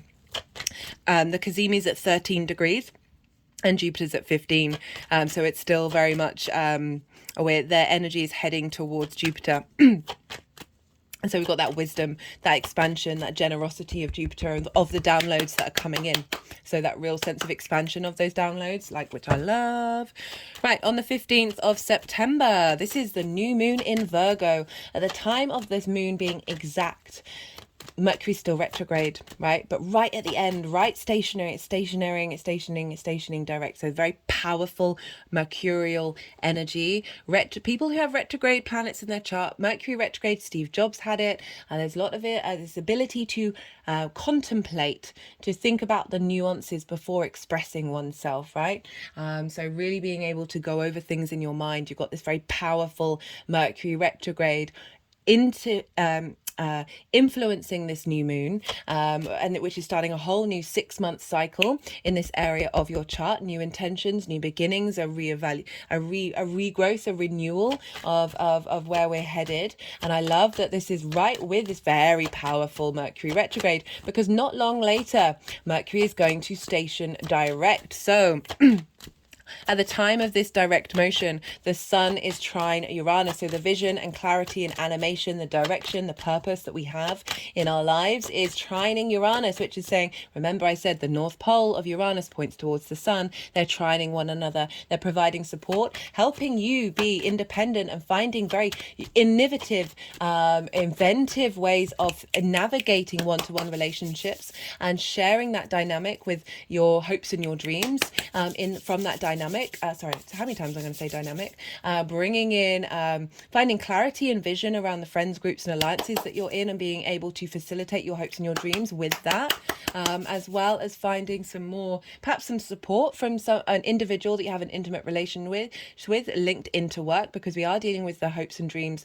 We are dealing with reaping the benefits from the 10th house. 10th house could also be being in a marriage or being in a committed relationship or whatever it is, or being in a partnership with somebody where you're doing something like an extracurricular thing that's actually a really big part of your life, that's actually has more weight to it than your career, and like that one-to-one dynamic of like having influence and support with the clarity of the sun, as well as perhaps people coming into your life that represent very Uranian energy as well. Providing wisdom and expansion of these hopes and dreams. There's an expansive nature. It's a trine, lots of trines. Aspect of Jupiter wants to expand and elevate. Okay, not only that, but we have Black Moon Lilith has now entered into Virgo. She's at 1 degree, and Mercury's at 8 degrees. So it's not like a really tight conjunction, but I've genuinely felt that this energy is really important. My hands have just gone over my heart chakra. I love Black Moon Lilith. Go check out the mythology around Lilith. She has been a scapegoat for various things throughout time, and I honor the fact that she held space for that, and even if it wasn't her narrative. So one of the main sort of tenets around the mythology that we can interpret is, imagine being told by somebody that you can't do a thing, but they can. And you ask them, why? What's the reasoning? And they don't tell you. They just say that's just how it is. But they're still doing it. And there's no reason why you can't. Right? This Lilith energy, she wants to engage. She wants to have a conversation. She wants there to be equality. She wants there to be respect and honesty and openness, and not biases and prejudices and hierarchies. Okay, so when you've crossed those lines and you're not getting anything back, that's when Lilith packs up her bags and leaves and goes and lives her own life, respecting her own inner divinity. Okay, so I love the fact that we've had all this Uranian energy, all this martial energy, as well as the wisdom of Jupiter feeding this retrograde. And at the day that Mercury now goes direct, so this is the 3rd time over, this is when we're really starting to embody it. Lilith is conjunct Mercury, saying, hey, buddy, hey, let's make sure that we're in alignment with, not having hypocrisy in our life. Okay, and making sure that we're going to stick by that and embody that. Because, the most important thing about, striving away from hypocrisy is making sure that you are not the hypocrite in the room. Okay. This is about being able to walk your talk. And the reason why I say that is because all of this is opposite Saturn. So again, we're bringing Saturn back in. Saturn was in at the beginning and now Saturn is here again. And Saturn saying, hey guys, all right, cool story, right? Good plan. But let's bring the integrity in. Let's bring the magic in from this Piscean energy, this creation energy. Let's make sure you are responsible and you honor the cause and effect of your actions and your deeds and the way that you embody your creation energy into your hopes and your dreams from a place of duty and responsibility that's in alignment with that respect and that not wanting there to be hypocrisy and wanting you to be free and wanting you to be able to engage with information in a way that facilitates your hopes and your dreams, right? Saturn's all about that, but he's making sure you walk your talk, guys, if this is what we're going to do. Otherwise, I'm going to put up some roadblocks that is going to get in the way of that. Might not do, right? I mean, I do find that Saturn does do that, but I don't want to scare anybody. Right, so on the 30th of September, this is now when Mercury is outside of the realms of the retrograde, so it's now moved into that new chapter, and this is, again, we've got a trine with Uranus. So this is, I know there's a lot of information, but we've got a lot of repeat aspects that are happening. So we had the Uranian trine, the trine with Pluto, and the opposition with Neptune at the beginning of the retrograde, and now we have it on the other side of the retrograde. We had the opposition with Saturn at the beginning of the shadow, and we had the opposition when it went direct. This was around 8 degrees. So there's a repetitive nature because we're dealing with a lot of outer planets and they have a longer term cycle, and so they're not moving very far, right? And so Mercury's still hitting these same spots every time. We're still getting this influence, but now with all the deeper knowledge, the more nuanced understanding of our own reality with that magic moving forward. And I love it. I really do love it. And interestingly, so I've picked out the aspects that were really important. I've not really missed out any. So most of these are around those pivot points of the retrograde. We don't have that many in the midpoints, aside from the Cazimi, but that's still a pivot point. Aside from, there's aspects to Jupiter that are a little bit not necessarily very, they're all kind of close to any of these main aspects. So there's chunks of time where Mercury's just going about doing its thing, with all this influence integrating into it, rather than getting swayed by other things during the journey. So on the 30th of September, Mercury is now in new territory, trining Uranus, again, instigating all of that independent energy, but now in a new chapter, trining Pluto, creating that grand Earth trine. In Capricorn, of how you communicate. Now the resources and the richness and that's been integrated, you're now embodying it fully from a very different space. This is when things start to get activated, as well as the opposition with Neptune. So bringing that magic of your creation energy into your hopes and your dreams, into the groups and alliances that you're around in, and bringing in that magic, those synchronicities, the flukiness into how you reap your benefits from your 10th house. We also have another aspect that isn't really linked into this retrograde, but it is, because everything is all interlinked. Venus, and I'm going to be doing a separate video. I'm going to do a really little mini transit just for this particular aspect, for this in the future. But I just wanted to bring it up because it's happening on the day that Mercury moves out of shadow. So Venus is conjunct Juno in Leo. Juno is an asteroid, and she represents commitment, like your ride or die, like what are you sticking by through thick or thin because it's totally worth it. Not because it's an abusive relationship, but because this is legit, right? So I love how Venus she's not out of shadow yet. She's direct, but she's still integrating. And I love how she's essentially walking with Juno through Leo, of committing to this revamp that we're engaging with in this new 8-year cycle. And the moon is over on the north node in Aries. So right now, Venus and Mars rule the north and the south node. Go check out the nodal transit series if you want, to let you know what these eclipses, how these eclipses are showing up in your life. Right, so the moon, which is linked into the nodes, is on the north node in Aries.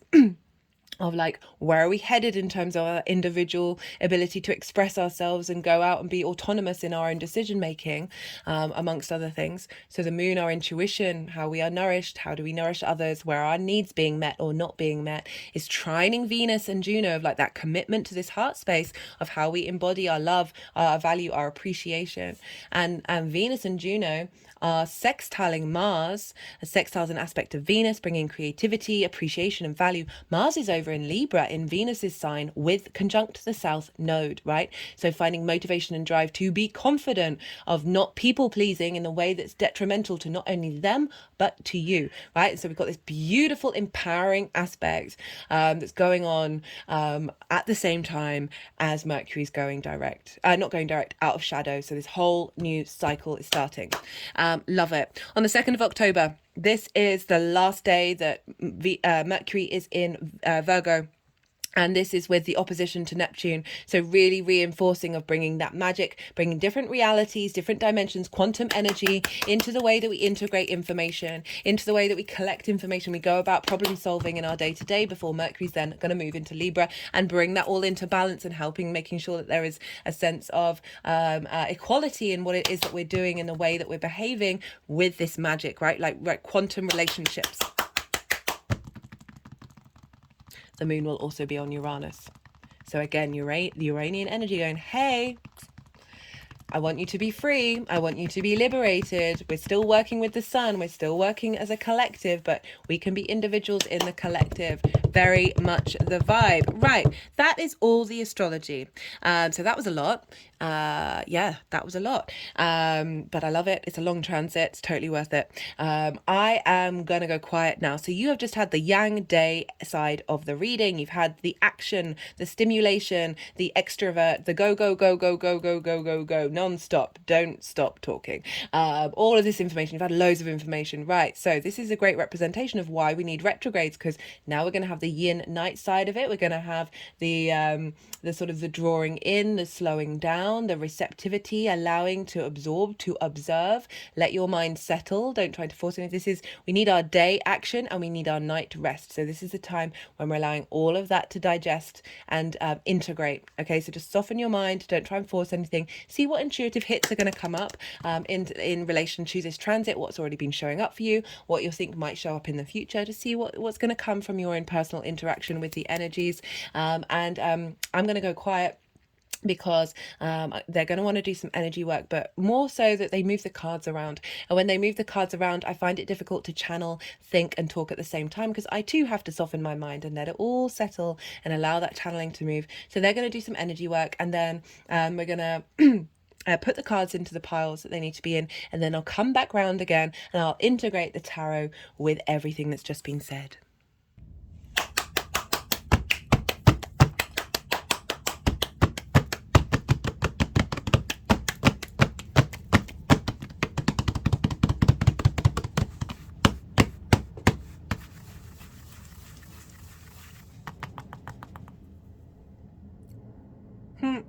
I just putting the plaster over where the swords are. Oh my goodness. I could read that was a synchronicity that I was supposed to cut my finger. I mean, it could very well have been, but I'm both the biggest cynic and the biggest believer at the same time. Like, I do take it all with a pinch of salt while still being in complete awe of everything. You've got 2 10s here, Scorpio. 2 10s, 2 2s, 2 knights. Fair amount of major arcana.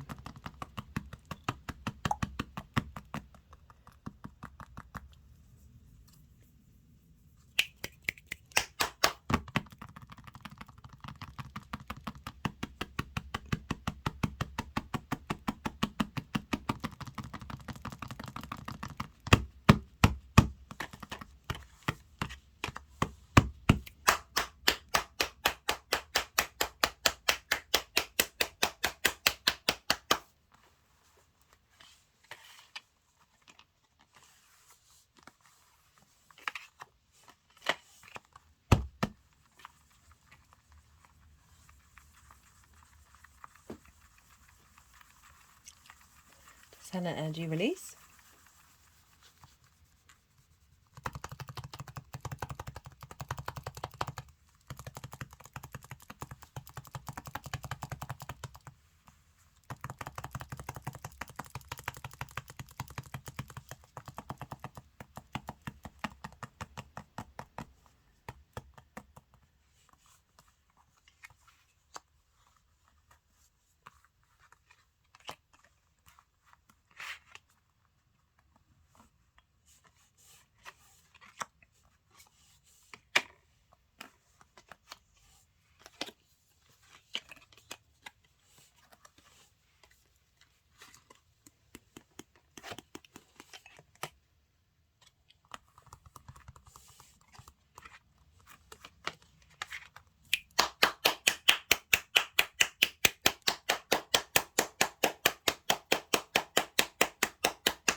Okay, so for, oh, okay. Just felt a lot of energy coursing through my body. Okay, so for the shadow phase, okay, we've got kind of, well, a strange combination of cards here because we've got pause, rush, pause. We've got the Two of Swords. This is... So if you think about the hopes and dreams sort of side of things, of perhaps feeling like you've been at an impasse and you haven't been able to make decisions about them, you haven't been able to contemplate, you've been having to go inward, you're going inward with this dynamic, right? So there's two swords, you know, the two opposing forces, but there's calm here, there's stillness of like, you've needed this pause, you've needed this limbo, for whatever it is that may have not necessarily come to fruition in the way that you would have liked to, in the way that you consciously would have done, but there's something that your inner space, remember she's blindfold, so going into that inner space of that, there's a knowing deep within you that there's that still that calm waters, there's this intuition with the moon as well, that things will shift, things will change, it may just not have happened when you've wanted them to. And this can bring up the fears around this fears around indecision, this fears of not being able to take action directly, around hopes and dreams of, or perhaps not being able to vocalize yourself in your friends groups and alliances, of like, of feeling like you're stuck between two different opposing forces and you're never able to then be able to express yourself as an independent person within that, right? We've also got reaping the benefits from the 10th house. This is it's kind of acknowledging that there is a pause, there has been a pause in any of these things really getting into a state of momentum and a state of movement. We've got this with the Knight of Swords and the Two of Wands. This is such an interesting combination, right? So the Knight of Swords is the fastest moving knight in the deck, right? Look at the horse looks terrified. Like imagine like you're going at the fastest pace, you're like charging forward, right? So I mean, this can be like this shadow phase is that actually there's a lot more momentum going on of breaking away from that not being able to make decisions. Like I did say, this is a very supportive transit for you, Scorpio, that there is a sense of momentum and moving forward and charging on charging with the ideas that are inherently still within you and being able to take action on them. I know that sounds like let's keep going, because I feel like there's something else that needs to come out with that one. With the Two of Wands, this is getting the lay of the land, getting the lay of the new land, right? So there's a shift of energy of pause and then moving very quickly, of momentum happening, and then you're still kind of pulled back to pause again. Of like getting the lay of the new landscape, this new landscape in where you're able to perhaps contemplate ideas and hopes and dreams and be able to contemplate taking action on them. Okay, there we go. Right. So this is intense long-term manifestation energy, right? This is when planning, it's not about controlling, but like getting the lay of the land, understanding the resources that you have, the dynamic that you have. And then, you know, this figure's got the whole world in their hand. They're looking out and wanting to start a new adventure. But this is acknowledging that you may be starting a new adventure, but there's still this element of understanding the dynamic that you're walking into, right? Or for those of you who aren't, and this is a time of contemplation, this is really allowing yourself to get the lay of the land of this acknowledgement of things might move quickly, things might change in a way that is facilitating this long-term manifestation. There's a real strength with this card, right? This figure's on the top of the castle, right? They really know what they're doing, but there is just that element with the retrograde of just give it some time to let it settle. We have Scorpio, what's going on? For the retrograde itself, got the Emperor and the Knight of Pentacles. Okay. So the Emperor is the King of Kings. Like, it's really knowing yourself. This is integrating energy of knowing yourself. This is being in sovereignty, knowing your own inner divinity, being in command of your environment, not necessarily getting shaken off by anybody else's opinions. You're very independent. This is Aries energy. I'm just thinking where you have Aries in your chart, Scorpio, that is in the 6th house of how you work. It's your health and your routines. You've got the nodes there. That is Mars ruled sign. So, not surprised this is popping up. That this retrograde is cultivating this new dynamic of with this planning that you've been going over in the shadow phase, of really being able to integrate this sense of command that you have within you in a way that isn't diminishing other people's, right? Very wise, very there's the emperor, you know, it can be about authority, it can be about people being bossy, but I rarely get that with the emperor, of really making the commitment in this retrograde of refining the fact that the emperor can hope and dream. The emperor not only hopes and dreams but put those into action, right? And being able to facilitate that in the future, right?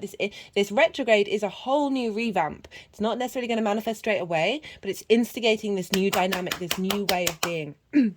And we got this with the Knight of Pentacles.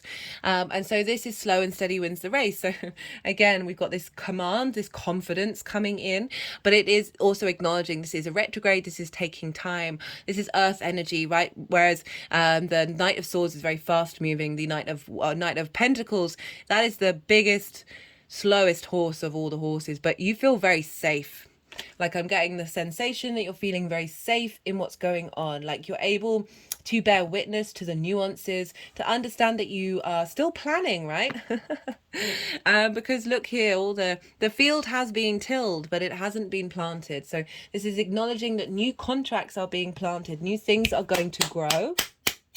There is wisdom and strength in the oak leaf, in the knight's helmet. This is about being able to embody commitment, solidarity, loyalty to your hopes and your dreams, and like understand that these things can take time, and that there's a confidence there with that emperor that you're building on with this retrograde, of being able to move through this with that confidence, that knowing, right? That knowing that even if things might not necessarily be going the way that you want them to 100%, you still know you still got to keep going, and you know this is gonna there's an element of you're gonna get to that end result, right? That horse is not getting tired, okay? So even if it may move a little slower, it's not getting burnt out.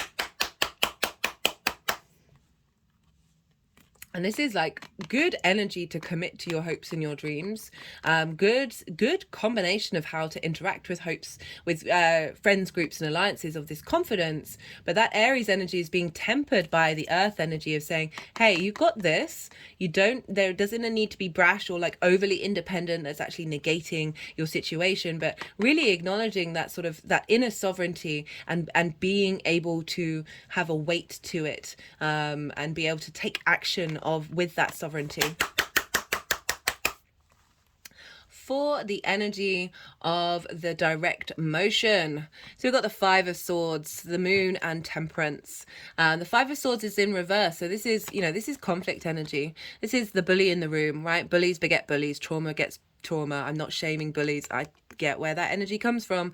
Also the victim mode, right? So yeah, it's heartbreaking when you don't get things your way, but how long are you going to stay in that space, right? I always call on both of these energies, and they need to be put into balance. If you notice here that he's carrying the Three of Swords, that heartbreak, that not that inability to that thing that causes pain and grief, right? And the Two of Swords, which you have, are on the floor of not being able to even find that moment of peace in this space of victim mode, right? She's very calm, that Two of Swords. So having lost this sense of balance that Two of Swords can bring in. Having two twos, really, and you know, just generally having repeat cards, repeat numbers, is about things coming into balance, and twos are very much about that. So this is conflict energy. This is the most sort of aggravated card in the deck, and it's in reverse. So it's saying this forward motion of Mercury is saying you're no longer in conflict, right? So perhaps you've got a negative thought process that has blocked your ability to hope and dream, because perhaps you were bullied, or your resources were taken away from you when you were a small child. Like, these little things, honestly, are right in our unconscious space. Hello, the moon, our unconscious, that we're getting this clearing out. Okay, like that. With Temperance, okay, so they just wanted to focus on that side of it. The Temperance is about alchemy. Temperance is about taking the time to navigate and cultivate, to refine every part of you. Now that you've understood what's being let go of, right, what's being transformed, the delusions, the illusions of these constructs that may feel like are very much you, have been shaken off and revisited and revised. The contract terms have been shifted, right, and now we're in a state of alchemizing this new layout, right? that this is, the shadow is hinting at what's coming, right?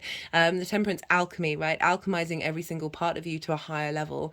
Look here, the water is going upright into the cup. This is representing breaking out of the norm. This is going against the what we expect of this reality. So shaking and the standards of existence and bringing in new dynamics that come from a higher perspective.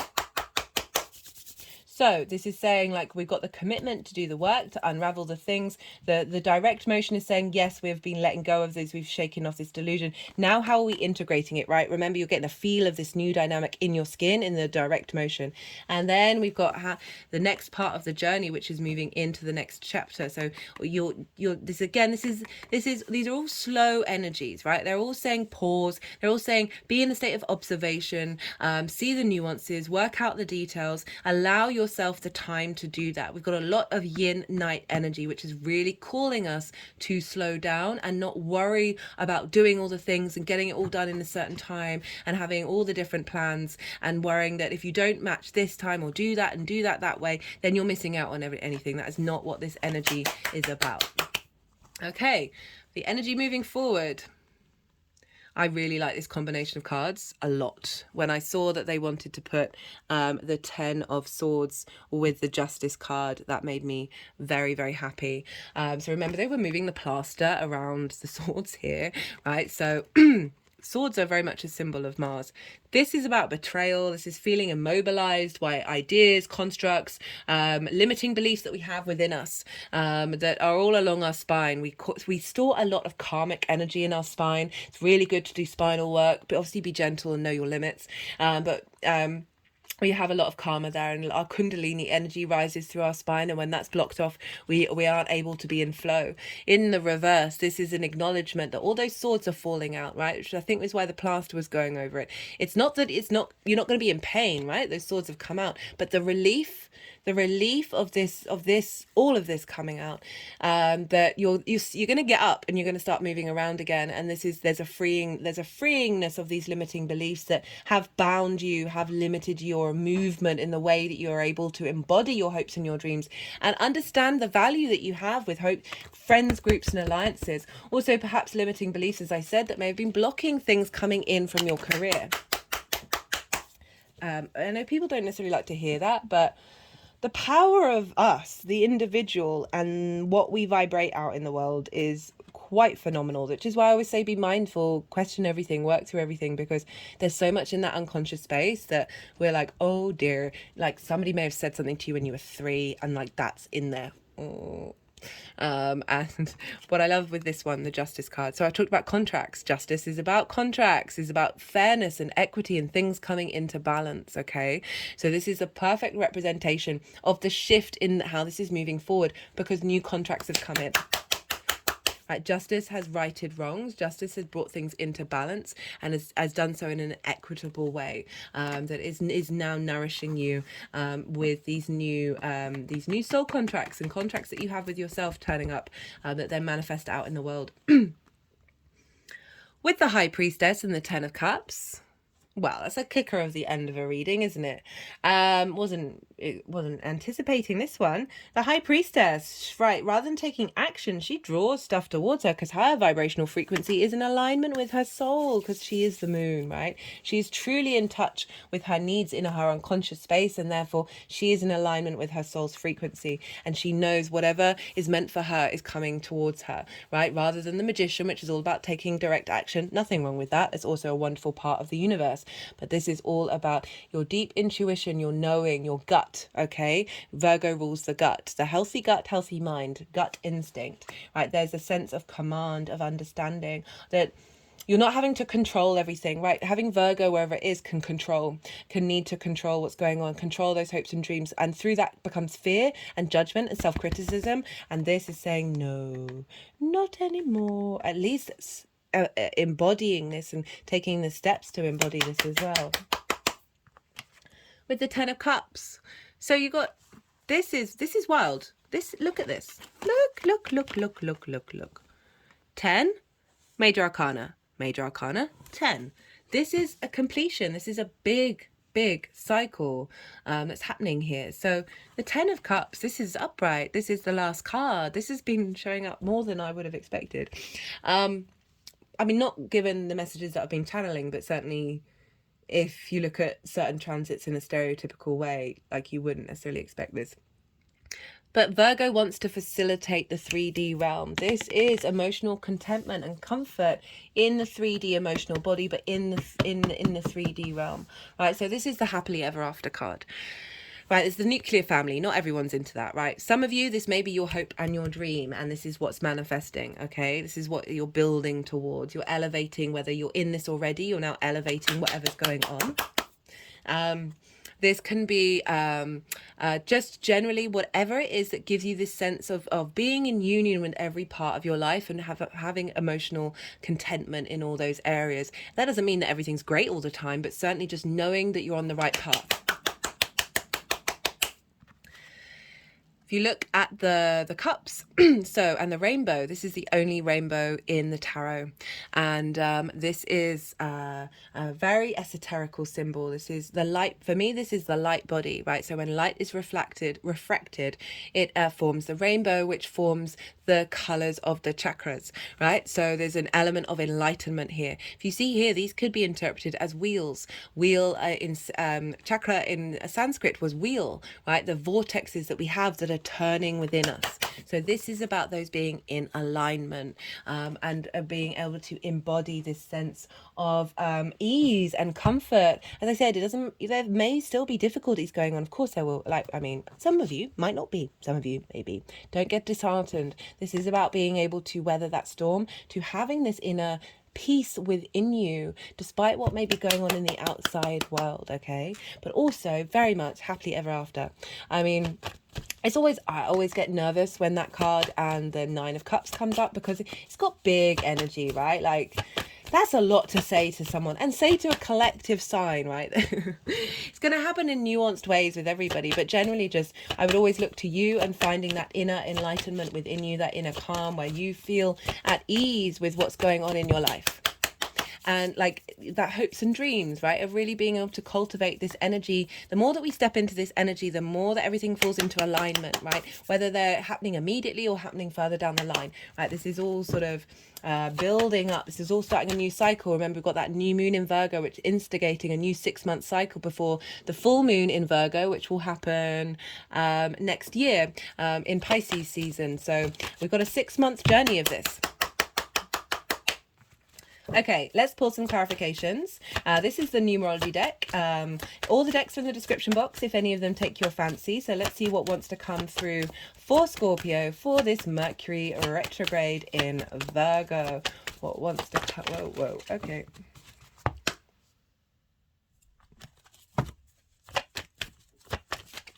Oh, I don't know why that was there.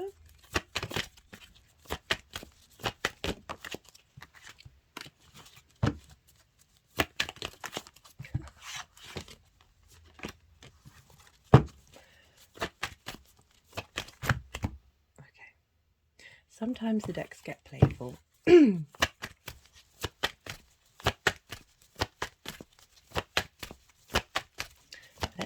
there we go. Love. What a lovely card to get. When we operate from our heart space, when we truly love ourselves without criticism, without judgment, without judging other people, we can still have preferences, obviously, but underneath all of that foundation of love will pull you forward, will pull you through it, and tempering that, moving away that heartache that we can feel, that despair, that the desperation, the frustration when things haven't, your hopes and dreams may not have manifested. That can really help us. That sometimes means that we find it really hard to connect to love, and be able to be at peace with those situations, even if they aren't how we wanted them to turn out. And I really, really like that love card has come out. Emotion, control of self. Okay. So something's coming into balance. Something's coming into, Virgo, heavy Virgo energy can be really, really critical. And that can wear you down after a while. Got thought and communication. Just as I was talking about how Virgo can be really critical. Right, how do you speak to yourself? How do you speak about your hopes and your dreams? How do you understand how that can break up certain dynamics in your headspace that but again, you know, it's allowing the fact that we have so many trauma responses and limiting beliefs that even if we are all positive all the time, that can still stop the manifestation coming through.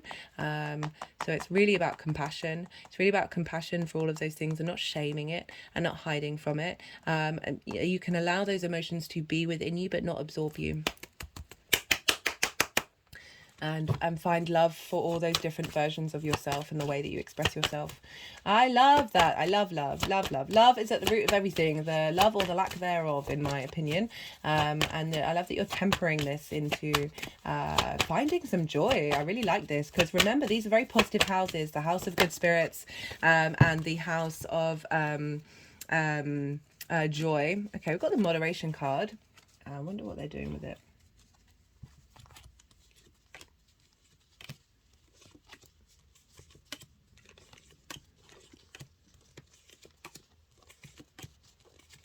Okay, they are, I mean, you probably can't see, but they are pulling card by card by card. I'm not really looking at them to get, okay, so they were going, let me just show you. So they were just moving card by card by card, like, until they wanted to get the one they wanted to get. We've got preparation and resistance. Everything in moderation, including moderation. I think they're saying, like, we need to moderate this sense of resistance to being open and to connecting to love when things may have been difficult, right? It's a very natural human response mechanism, and it's not a picked up the well-being card. Oh, they're now smacking my head. That's great. They're smacking over the third eye. Oh, I love it when they are not aware of the physical reality that they're embodying. Okay, so really bringing in well-being and an awareness of that, and moving past an over energy of resistance. I hope that all makes sense, right? They really wanted to get those cards out. I don't usually not do jumpers.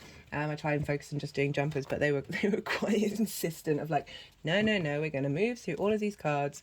There we go. Right. Also overly emotional, the other side, and the way that negative thought processes, and putting that into moderation as well. Okay, right, Scorpio, I'm going to leave it at that because this has been going on for a little while. I really enjoyed that reading. I hope you did too. If you resonated with anything, if you got anything out from this, it's given you a bit of perspective, maybe a bit of empowerment about what's becoming energetically. There are lots of things you can do to help the channel. It is a growing channel. All interaction helps the YouTube algorithm just whoosh, push it out there into the world, and helps it. That makes it more accessible to people who might not have even contemplated stumbling across it. And so liking the video, leaving a comment, even if it's just an emoji, or letting me know what sign you're checking into, subscribing if you're a new viewer, hello and welcome. There's lots of other things, but I will leave it at that. Be good to yourself, Scorpio, be good to those around you, and most importantly, be well until we meet again.